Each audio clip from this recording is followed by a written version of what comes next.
Hello everyone, welcome to Amirdham. இன்னைக்கு நம்ம சேனல்ல ஒரு சூப்பர் அண்ட் சிம்பிளான லஞ்ச் ரெசிபி தாங்க பார்க்க போறோம். இது ஒரு சிம்பிளான லஞ்ச் பாக்ஸ் ரெசிபின்னு சொல்லலாம். நாம இன்னைக்கு பார்க்க போற ரெசிபி கொண்டக்கடலை பிரியாணி. கொண்டக்கடலையில மோஸ்டா நம்ம சுண்டல் செய்வோம், இல்லனா கிரேவி, குருமா இந்த மாதிரி ஐட்டம் தாங்க நம்ம செஞ்சு சாப்பிடுவோம்.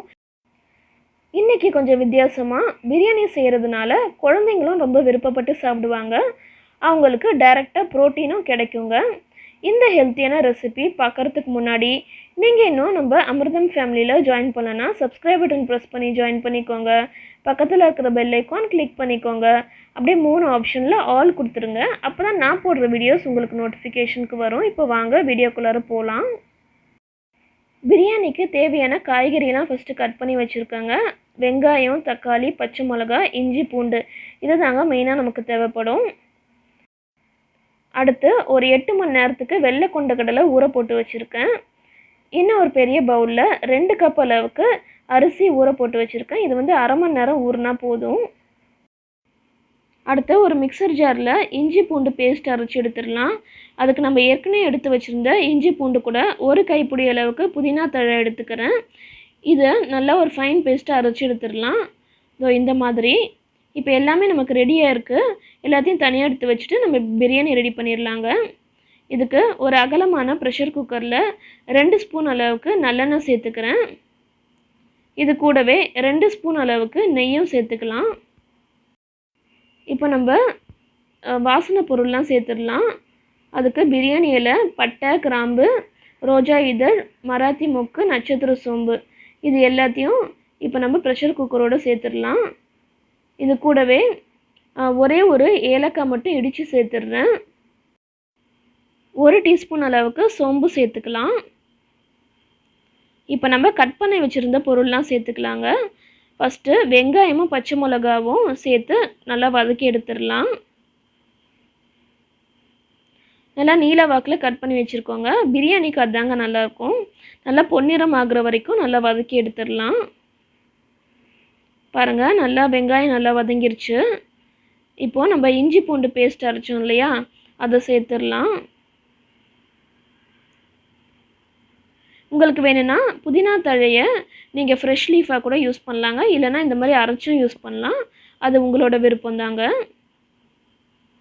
இப்போ நல்லா வதங்கிருச்சு. இது கூட நம்ம கட் பண்ணி வச்சுருந்த 2 மீடியம் சைஸ் தக்காளி சேர்த்துக்கிறேன். இதை இப்போ நல்லா வதக்கி விட்டுடலாம். குக்கரோட மேல் மூடியை பின்பக்கமாக திருப்பி ஒரு 5 நிமிஷம் வரைக்கும் நல்லா நான் குக் பண்ணி எடுக்க போகிறேன். பாருங்கள், நல்லா எண்ணெய்லாம் பிரிஞ்சு வந்திருக்கு. தக்காளியும் இப்போ நல்லா சாஃப்டாக இருக்கும். முடிஞ்ச அளவுக்கு நீங்கள் பழுத்த தக்காளி யூஸ் பண்ணுங்கள். என்கிட்ட பழுத்த தக்காளி இல்லைங்க, அதனால் நான் கொஞ்ச நேரம் எக்ஸ்ட்ராவாக வேக விட்டுடுறேன். வெங்காயம் தக்காளி நல்லா வதங்கினா தான் பிரியாணி டேஸ்ட்டு கொடுக்கும். இப்போ ஸ்பைசஸ் சேர்த்துடலாம். 1/2 டீஸ்பூன் அளவுக்கு மஞ்சத்தூள், 1/2 ஸ்பூன் அளவுக்கு சில்லி பவுடர், 1லேருந்து 1.25 டீஸ்பூன் அளவுக்கு கரம் மசாலா பவுடர். கரம் மசாலா பவுடர் இல்லைனா நீங்கள் பிரியாணி மசாலா கூட யூஸ் பண்ணலாம், ரெண்டுமே நல்லாயிருக்கும். தேவையான அளவுக்கு உப்பு சேர்த்துட்டு மசாலாவோட பச்சை ஸ்மெல் போகிற வரைக்கும் நல்லா கலந்து விட்டுருங்க.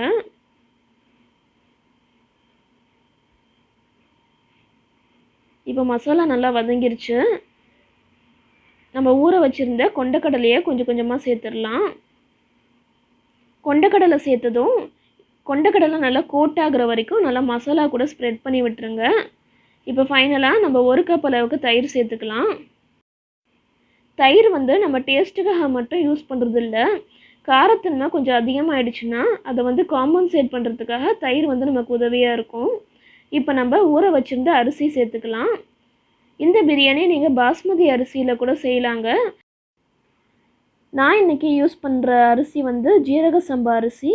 இது பிரியாணிக்குன்னு ஸ்பெஷலாக யூஸ் பண்ணுற அரிசிங்க. இப்போ எல்லாத்தையும் நல்லா நம்ம கலந்து விட்டாச்சு. இப்போ தண்ணி சேர்த்துடலாம். நான் இந்த டம்ளரில் தான் அரிசி இழந்தேன். 2 டம்ளர் அளவுக்கு அரிசி இழந்தேன். இப்போ 4 கிளாஸ் அளவுக்கு நம்ம தண்ணி சேர்த்துடலாம். இது அரிசி கழுவுனா 2வது தண்ணிங்க. சமையலுக்கு எப்பயுமே அரிசி கழுவுனா 2வது தண்ணி யூஸ் பண்ணிங்கன்னா சமையல் ரொம்ப டேஸ்ட்டு கொடுக்கும்.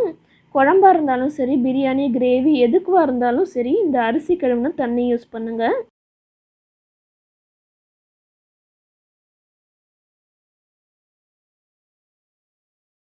இப்போ 1 ஸ்பூன் அளவுக்கு நெய் சேர்த்துட்டு குக்கரை வந்து பின்பக்கமாக நான் திருப்பி போட்டுடுறேன் மூடியை.